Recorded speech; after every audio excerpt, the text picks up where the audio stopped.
وعن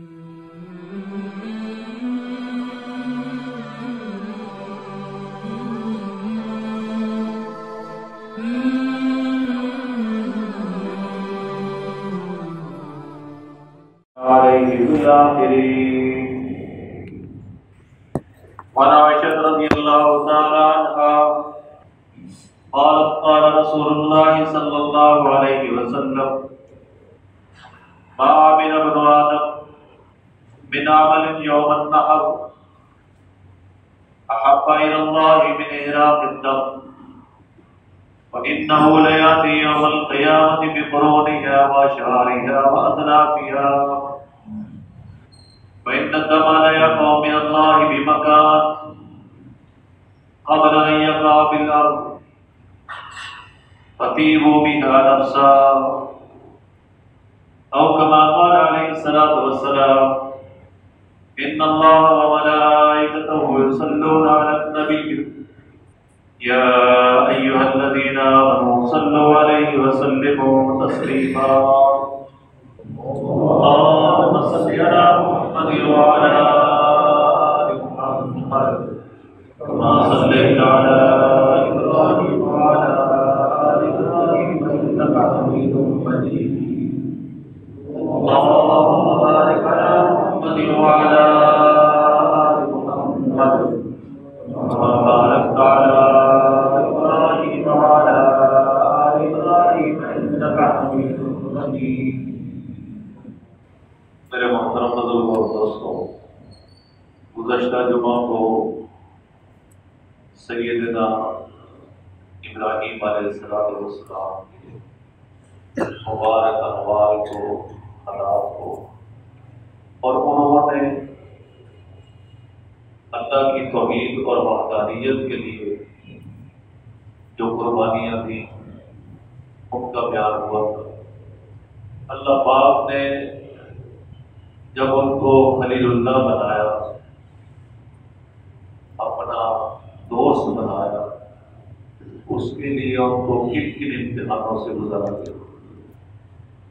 یہ بات بھی یاد رکھنے کی ہے، حدیث میں آتا ہے یفتن الرجل بقدر دینہ، آدمی کی آزمائش ہوتی ہے اس کے دین کے بقدر، جتنی اس میں دینداری ہوتی ہے اتنی ہی اس پہ آزمائشیں ہوتی ہیں۔ دنیا میں سب سے زیادہ آزمائشیں اللہ کے نبیوں میں ہیں، اور ان میں بھی سب سے زیادہ ہمارے آقا مولا سیدنا محمد مصطفیٰ آزمائشیں ہیں۔ آزمائشوں کا آنا اللہ کے ناراض ہونے کی نشانی ہے۔ ایک بات لکھی ہے، اگر انسان پہ کوئی مصیبت آ رہی ہے کہ اللہ کا عذاب ہے یا آزمائش ہے، ہمیں کیسے پتہ چلے گا؟ تو اس کے فرق کرنے کے لیے اللہ والوں نے ایک بات فرمائی ہے، فرماتے ہیں کہ اگر انسان پہ کوئی تکلیف آ گئی ہے، مصیبت ہے، بیماری ہے یا مادی طور پہ تنگی ہے، یہ دیکھیں کہ اگر ان حالات میں وہ لوگ اللہ کے دین کی طرف آ رہے ہیں، نماز کی طرف، تلاوت کی طرف، گناہوں سے چھوڑنے کی طرف آ رہے ہیں، تو سمجھے کہ یہ اللہ کی طرف سے ان پہ آزمائش ہے۔ اور اگر تکلیفیں ان پہ آ رہی ہیں اور وہ لوگ دین سے دور ہٹتے جا رہے ہیں، پھر سمجھے کہ یہ اللہ کا عذاب ہے۔ یہ بزرگان دین نے ایک پہچان لکھی ہے کہ ہمیں کیسے پتہ چلے گا کہ یہ چیز، یہ مصیبت آزمائش ہے یا اللہ کا عذاب ہے۔ اگر انسان تکلیف کے ساتھ اللہ کی طرف متوجہ ہو گیا ہے تو یہ سمجھے اس پہ اللہ کی طرف سے آزمائش ہے۔ اگر وہ دین سے دور ہٹتا جا رہا ہے تکلیف کے اندر بھی، پھر یہ اللہ کا عذاب ہے۔ اللہ اسے ہم سب کی حفاظت فرمائے۔ تو سیدنا ابراہیم علیہ السلام پہ اللہ نے جن آزمائشوں کو ڈالا، ابراہیم علیہ السلام نے کامل طور پہ اللہ کی رضا اور منشا کے مطابق اس کو پورا کیا۔ اللہ نے قرآن میں فرمایا وَإِذِ ابْتَلَىٰ إِبْرَاهِيمَ رَبُّهُ بِكَلِمَاتٍ فَأَتَمَّهُنَّ، جب اللہ نے ابراہیم علیہ السلام کو چند کلمات کے ساتھ آزمایا فَأَتَمَّهُنَّ، پورے نہ کر دیے۔ یہ کیسے لوگ ہیں کہ اللہ ان کو قرآن میں کہتے ہیں میری سلامتی ہو ابراہیم علیہ السلام، سلام ہو ابراہیم علیہ السلام، کتنا بڑا مقام اللہ۔ ابراہیم خلیل اللہ تو کہنا یہ چاہ رہا تھا کہ جب انسان اللہ کی طرف چلتا ہے تو اس پہ آزمائشیں آتی ہیں، اس سے گھبرانا نہیں چاہیے۔ مثال کے طور پر بندہ داڑھی رکھ لے گا، جس کو ہم سنت کہتے ہیں تو واجب ہے، تو کئی لوگ جو ہے نا اپنی اٹھاتے ہیں داڑھی کے اوپر، یہ بھی تو آزمائش ہوتی ہے۔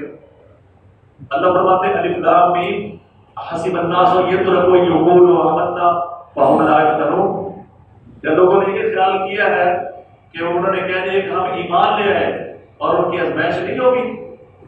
وَلَقَدْ فَتَنَّا الَّذِينَ مِن قَبْلِهِمْ فَلَيَعْلَمَنَّ اللَّهُ الَّذِينَ صَدَقُوا وَلَيَعْلَمَنَّ الْكَاذِبِينَ، تم سے جو پہلے لوگ تھے ان کی بھی آزمائشیں ہوئی ہے اور تمہاری بھی ہوگی، تاکہ سچے اور جھوٹے الگ الگ ہو جائیں۔ ان آزمائشوں پہ صبر کرنا چاہیے اور اللہ کی رضا پہ راضی رہنا چاہیے۔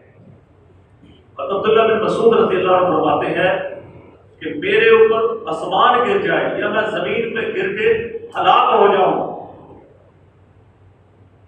مجھے یہ پسند ہے، لیکن یہ کہنا کہ میں اللہ کے فلاں فیصلے پہ راضی نہیں ہوں، یہ مجھے پسند نہیں۔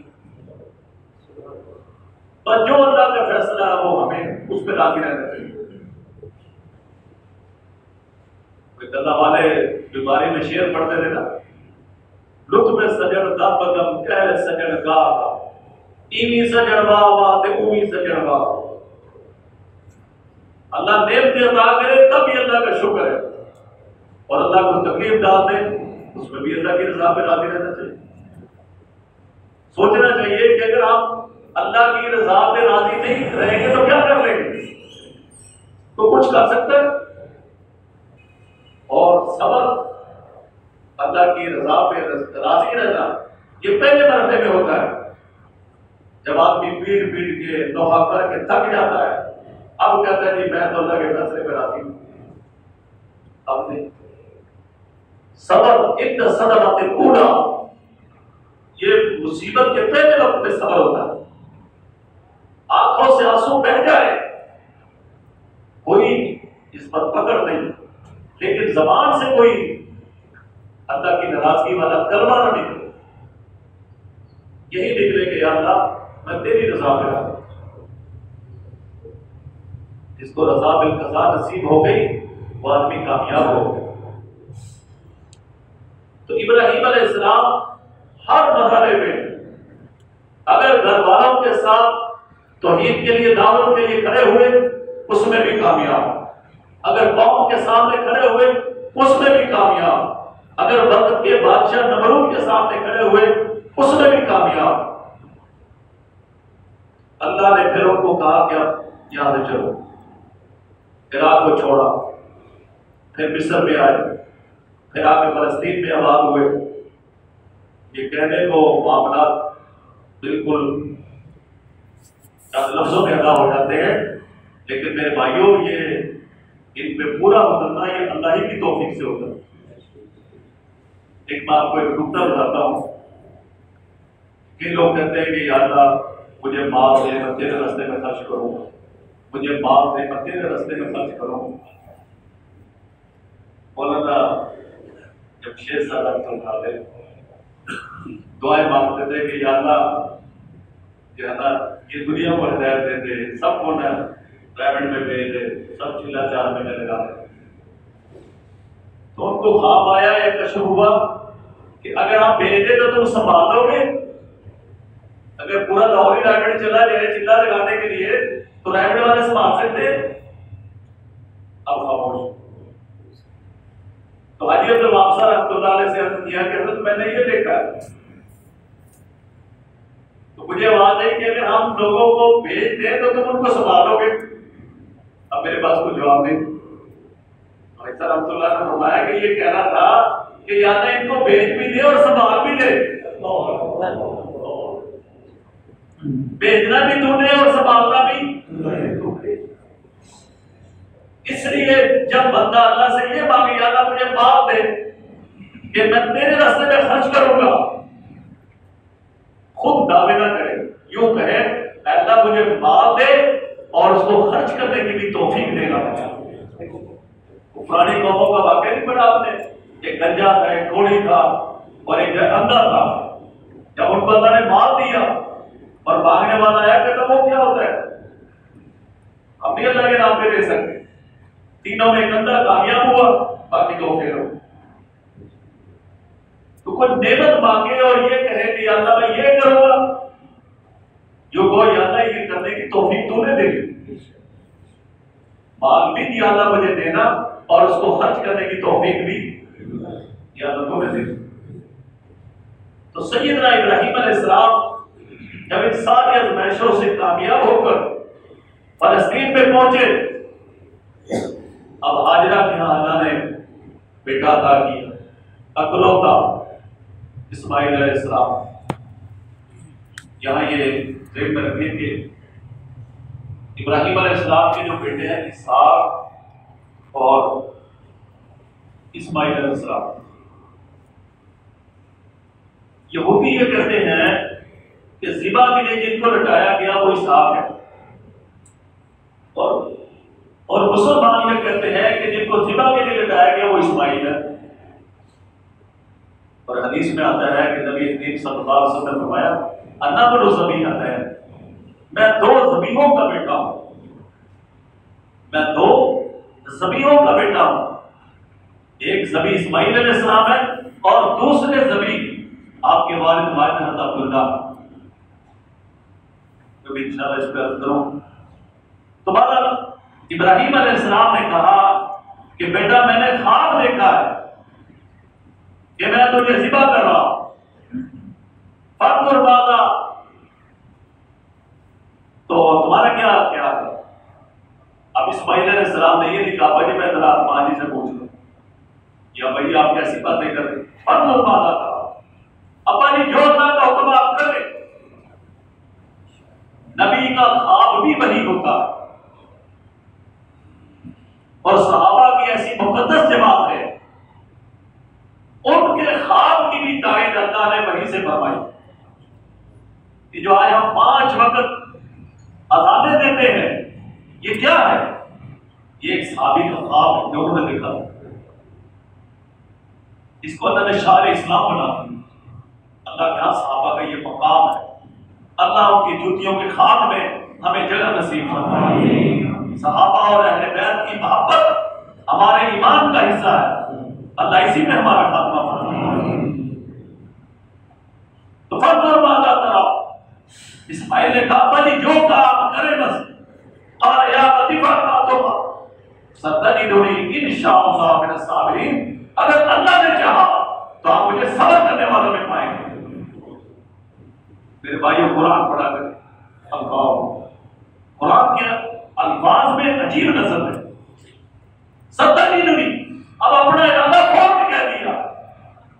قال یا ابت فعل، اب بھائی آپ کریں جو اللہ نے آپ سے کہا. لیکن اپنی قوت پہ اپنی صلاحیت پر بھروسہ نہیں کیا. کیا کہا؟ ستجدنی ان شاء اللہ من الصابرین، اللہ نے چاہا تو آپ مجھے صبر کرنے والوں میں پائیں. اعتماد کس پہ کیا؟ کس پہ؟ انبیاء کے الفاظ میں عجیب حکمتیں. تو جب ان کو ذبح کے لیے لٹایا گیا، یہ سارے واقعات ہیں. اور فدیناہ بذبح عظیم، اللہ نے اس کی جگہ مینڈا ذبح کروا دیا اور اسماعیل علیہ السلام کو بچا لیا. اور اللہ نے اس سنت کو قیامت تک مسلمانوں میں جاری کر دی. یاد رکھیں یہ سنت ابراہیم ہے جو قربانی. نبی کریم صلی اللہ علیہ وسلم سے پوچھا کہ یا رسول اللہ ما هذه الذبائح، یا رسول اللہ جو ہم قربانیاں کرتے ہیں یہ کیا ہے؟ آپ نے فرمایا سنت تو ابیکم ابراہیم علیہ السلام، یہ تمہارے باپ ابراہیم علیہ السلام کی سنت۔ تو جب اس سنت کو ہمارے نبی صلی اللہ علیہ وسلم نے بھی کر دیا تو یہ سنت ابراہیمی بھی ہے اور سنت محمد مصطفیٰ بھی ہے، یہ سنت محمد رسول اللہ بھی ہے صلی اللہ علیہ وسلم۔ اور آپ علیہ السلام نے اس آدمی پہ بڑی ناراضگی کا اظہار فرمایا۔ آپ نے فرمایا من وجد سعادن فلم یصلی فلا یقربن مصلانا، جس آدمی کے پاس قربانی کرنے کی طاقت موجود ہے، مال موجود ہے، اس کے باوجود وہ قربانی نہیں کرتا، آپ نے فرمایا ہماری عیدگاہ کے قریب ہی نہ ہے، ہماری عیدگاہ کے پاس نہ ہے وہ آدمی کہ قربانی کی طاقت موجود ہے، مال موجود ہے، اس کے باوجود قربانی نہیں کرتا۔ یہ جو قربانی کے اور زکات کے مسئلے ہیں واجب ہونے کے اعتبار سے یہ ملتے جلتے، صرف جو زکات کا مال ہے اس پہ سال کا گزرنا شرط ہے، اور اس پہ سال کا گزرنا مال کا یہ 3 دن ہوتے ہیں قربانی کے، 10، 11، 12۔ اگر 12ویں دن بھی یعنی 12 سے حج کو بھی اس آدمی کے پاس مال آ گیا تو قربانی کرنا اس میں واجب ہو گیا۔ سال کا گزرنا قربانی کے لیے شرط نہیں ہے، زکات کے لیے سال کا گزرنا شرط۔ تو قاعدہ یہ ہے جس آدمی کے پاس سونا، چاہے تجارت کے لیے ہو چاہے پہننے کے لیے ہو، ہر صورت سونا، چاندی، کیش، مال تجارت، ضرورت سے زائد سامان، اور جو لوگوں سے اس نے قرضے لے لے، یہ 6 چیزیں بنتی ہیں۔ ان میں سے کوئی ایک چیز یا ان 6 کو ملا کر آج کل اگر 50,000 کی مالیت کو پہنچتی ہے تو اس پہ زکات دینا بھی فرض ہے اور اس پہ قربانی کرنا بھی واجب ہے۔ یہ بھی ایک غلطی ہے کہ 7.5 تولے سونے کے بعد جو سونا ہوگا اس پہ زکات ہے نا، 7.5 تولے میں پلس کرتا ہے، جمع کرتا ہے ساتھ۔ یہ نہیں ہے کہ 8.5 ہو گے تو 1 تولے میں زکات آئے گی، 7.5 تولے مائنس ہو جائے گے، 8.5 تولے میں ایک تو یہ۔ اور دوسرا یہ ہے آج کل کسی آدمی کے پاس آدھا تولہ بھی ہو اس میں بھی قربانی بھی آ جاتی ہے، زکات بھی آ جاتی ہے۔ تقریباً 1,09,000 روپیہ ریٹ ہے سونے کا۔ تو اگر آدھا تولہ اس کے پاس موجود ہے اور 10 روپے کیش موجود ہے، شریعت یہ کہتی ہے دونوں کو ملاؤ، ملا کے اگر چاندی کا نصاب بڑھ جاتا ہے تو اس پہ زکات بھی فرض ہو جاتی ہے اور اس پہ قربانی بھی واجب ہو جاتی ہے۔ اس بارے میں کافی جو ہے نا وہ غلطیاں کرتے ہیں۔ اور دوسرا جو آدمی مالک ہے قربانی اس پہ واجب ہے، اگر بیوی سونے کی مالک ہے قربانی اس پہ واجب ہے، اگر مرد کی ملکیت ہے تو قربانی اس پہ واجب ہے۔ یہ بھی ہوتا ہے کہ گھر میں جوائنٹ فیملی سسٹم ہے لیکن ہر آدمی کی ملکیت جو ہے وہ نصاب کی ہوتی ہے، لیکن پورے گھر کی طرف سے ایک قربانی ہوتی ہے۔ گھر میں جتنے آدمی صاحب نصاب ہیں ان سب کی طرف سے اپنی اپنی علیحدہ قربانی کرنا واجب ہے۔ بس ایک بیٹی ہے ابھی اس کی شادی نہیں کی لیکن اس کے بعد 50-60 ہزار روپے پڑا ہوا ہے، اس کے اوپر بھی قربانی کرنا واجب ہے۔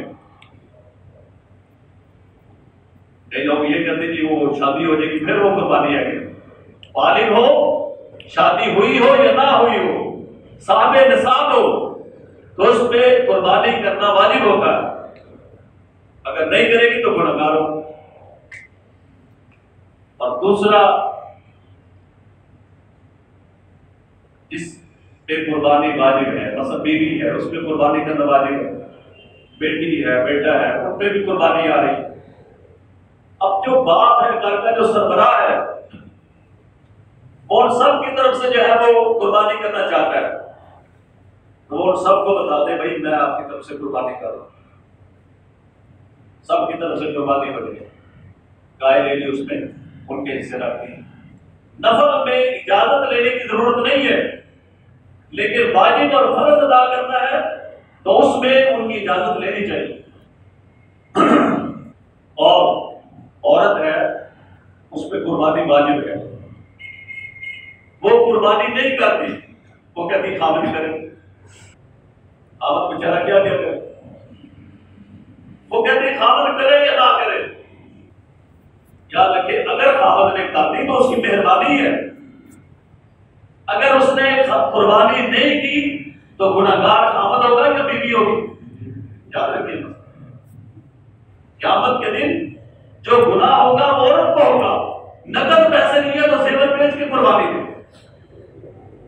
جتنے گھر کے اندر صاحب نصاب ہے، ایک ہے، دو ہے، تین ہے، چار ہے، سب کا اپنی اپنی طرف سے قربانی کرنا واجب ہے۔ اور ایک اہم مسئلہ یاد رکھ لیں، عموماً یہ بھی ہوتا ہے کہ گھر میں لے گی سال کے اندر قربانی دادا جی کی طرف سے ہوگی، آج اس سال قربانی جو ہے وہ ابا جی کی طرف سے ہوگی، اس سال جو قربانی کریں گے وہ دادا جی کی طرف سے کریں گے۔ یہ مسئلہ اچھی طرح سمجھے کہ پہلے واجب ہوتا ہے پھر نفل ہوتا ہے۔ ایک آدمی زور کے وقت آیا اور اس نے نفلیں پڑھنی شروع کر دی اور فرض پڑے گی نہیں، گناہگار ہوگا کہ نہیں ہوگا؟ اب جو دوسروں کی طرف سے بندہ قربانی کرتا ہے صاحب نصاب ہونے کے باوجود، تو یہ سارے نفل ہے، اپنی قربانی واجب ہے، اب نفل تو وہ پڑھتا رہا، فرض اس نے پڑھے نہیں۔ یہ ایسے ہی ہے، ایک آدمی اللہ نے اس کو توفیق دی ہے، وہ 50 سال نصاب کا مالک رہا، تو 50 کے 50 سال اس کو قربانی کرنی پڑے گی۔ ایسا نہیں ہے کہ اس سال چلو میں اپنی طرف سے کر لیتا ہوں، دوسرے سال فلاں کی طرف سے، تیسرے سال فلاں کی طرف سے، پہلے اپنا واجب ادا کرنا ہے پھر دوسرے کا نفل ادا کرنا ہے۔ اللہ ہمت دے، اپنے ماں باپ کی طرف سے کرو، حضور نبی کریم صلی اللہ علیہ وسلم کی طرف سے کر لو، لیکن پہلے اپنا واجب ہے۔ اور جتنے بھی گھر کے افراد ہیں جو صاحب نصاب ہیں، ان کے ذمے ہے کہ پہلے اپنا واجب ادا کریں، پھر اللہ نے اگر توفیق دی ہے پھر نفلی قربانیاں جتنی چاہے کر لیں۔ تو میرے محترم بزرگوں اور دوستوں، نبی کریم صلی اللہ علیہ وسلم 10 سال مدینہ میں رہے اور 10 سال ہی آپ صلی اللہ علیہ وسلم قربانی کرتے۔ جب حضور صلی اللہ علیہ وسلم نے حج کیا، آپ علیہ السلام نے جو ہے 100 اونٹ قربان کی، 63 اونٹوں کو اپنے ہاتھوں سے ذبح کیا، اور باقی جو رہ گئے حضرت علی المرتضیٰ سے فرمایا کہ ان کو تم ذبح کرو۔ معلوم ہوا کہ قربانی کا جانور بندہ خود بھی ذبح کر سکتا ہے اور دوسرے کو اپنا وکیل بھی بنا سکتا ہے۔ اور پھر اور سنت یہ ہے کہ جو بندہ قربانی کرے وہ جانور کا کچھ گوشت بھی کھائے۔ آپ علیہ السلام نے فرمایا کہ جن جانوروں کو ذبح کیا تھا ان سب سے تھوڑا تھوڑا گوشت لے آؤ، وہ سارا گوشت لائے اور اس کو جو ہے نا پکایا اور اس کا شوربہ حضور علیہ السلام نے نوش فرمایا۔ اور روایات میں آتا ہے کہ جب حضور علیہ السلام جانوروں کو ذبح کر رہے تھے تو ہر اونٹ ایک دوسرے سے آگے بڑھ رہا تھا کہ مجھے یہ ثابت ہو کہ میں حضور کے ہاتھوں سے ذبح ہوں۔ زور سے بولو سبحان اللہ۔ اللہ ہمیں بھی حضور علیہ السلام کی محبت میں مر مٹنے کی توفیق نصیب، ہر چیز مال جان عزت آبرو حضور علیہ السلام پہ نثار اور قربان کرنے کے اللہ میں توفیق نصیب۔ اب یہ لاشعور ایک بے شعور جانور ہے، اس کے اندر اللہ نے انسانوں جیسی عقل نہیں رکھی، لیکن حدیث میں آتا ہے حضور ذبح فرما رہے تھے اور وہ ایک دوسرے سے آگے بڑھ کے حضور علیہ السلام کے سامنے پیش ہو کہ پہلے مجھے ذبح، پہلے مجھے ذبح۔ اللہ ہمیں قدر کرنے کی توفیق نصیب۔ اس نے کہا تھا کہ اے کی جان قدر نبیدہ دنیا دار کمینے قدر نبیدہ جانن والے سوکے بچ بندی پتھر بھی حضرت اس کو سلام کرتے ہیں، انسانی نے حضرت کو نہیں پہچانا۔ تو جو آدمی قربانی کا جانور ذبح کرے اس کے لیے بہتر ہے کہ وہ یا تو خود ذبح کرے یا قربانی کے جانور کے پاس رہے۔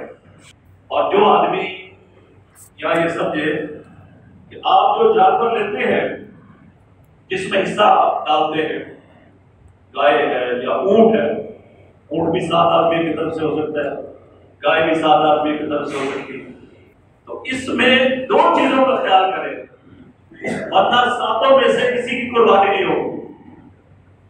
ایک چیز تو یہ کہ غلط عقیدے والا بندہ گائے میں اور اونٹ میں شامل نہ کرے ورنہ کسی ایک کی قربانی قبول نہیں ہوگی۔ کوئی مرزائی شامل نہ کرے ورنہ کسی کی قربانی نہیں ہوگی۔ وہ شیعہ جو حضرت امی عائشہ کو گالیاں دیتے ہیں، قرآن کا انکار کرتے ہیں، یہ بھی شامل ہو گئے تو قربانی نہیں ہوگی۔ اور دوسرا اس کی جو کمائی ہے وہ حلال کی ہو۔ اگر سود کے پیسے ہیں اور اس نے حصہ ڈال دیا کسی کی بھی قربانی نہیں ہوگی۔ صحیح عقیدہ بھی ہونا شرط ہے حصے داروں کے لیے اور صحیح مال کا ہونا بھی شرط ہے۔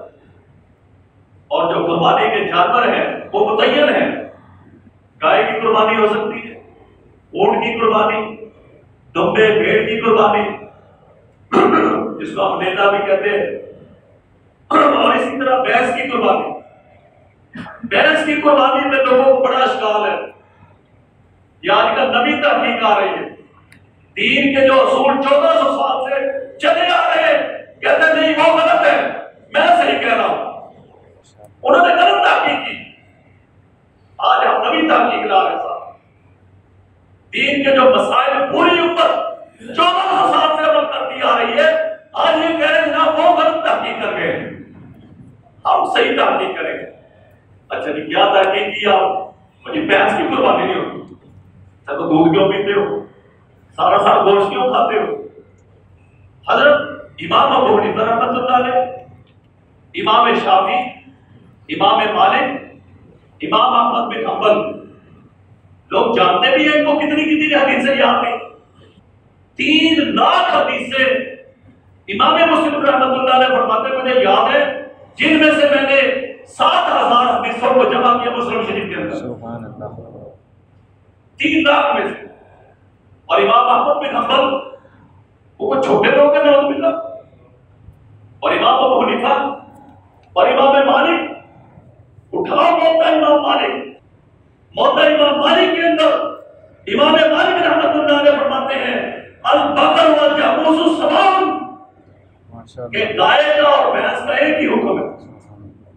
آپ زکات کے مسئلے دیکھیں جو لکھے ہوئے ہیں کتابوں میں، تو ہر کتاب والے نے گائے کو اور بھینس کو ایک ہی حکم میں شمار کیا ہے، قربانی کے وقت ان کا حکم بدل جاتا ہے۔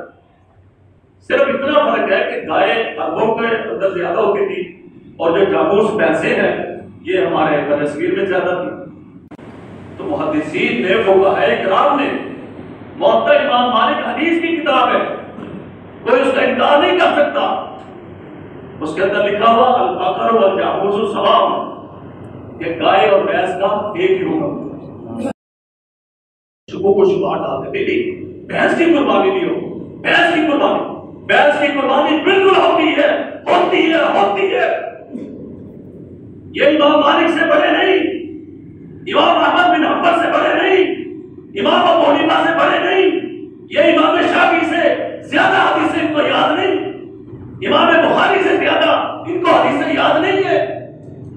وہ سب ایک ہی بات کر کے ہیں البقر والجاموس سواء، کہ گائے کا بھی وہی حکم ہے، بھینس کا بھی وہی حکم ہے، ایک ہی حکم۔ تو قربانی اونٹ کی طرف سے، گائے کی طرف سے اور بھینس کی طرف سے 7 آدمیوں کے لیے کافی ہو جاتی ہے۔ اونٹ میں بھی 7 آدمی شریک ہو سکتے ہیں، اللہ جس کو توفیق دے۔